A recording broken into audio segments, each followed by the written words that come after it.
Thanks for joining us for the follow-up to the webinar earlier this week. As you know, I spoke about HIPAA and the COVID-19 vaccination, specifically the HHS guidance, and I wanted to answer a couple of follow-up questions that I got about that.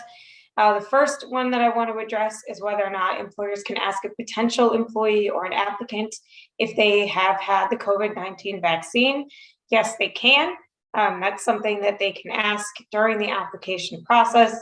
Certainly, I would ensure if you're going to take that route that you're going to say, do you have a medical or religious exemption if, in fact, you're going to require them to get the vaccine. But simply asking about it is not a violation of HIPAA, and frankly, neither is requiring it as long as you do the medical and religious exemptions. So yes, you can ask potential employees if they've had the vaccine. You can require them to give you that information.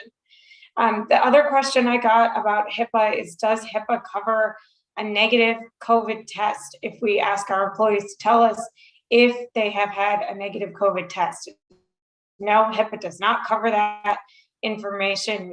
Again, you would have to keep that information confidential under the ADA and the other laws that I mentioned, but you are allowed to ask and require that information from your employees. And then finally, I saw this question. It doesn't have to do with HIPAA, but I'm going to answer it anyway because I saw it a number of times. Does the New York COVID-19 leave for vaccination pay apply to booster shots? It does.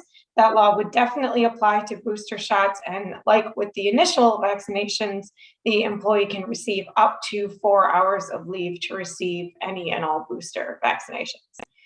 With that, thank you very much for attending and hope to see you soon.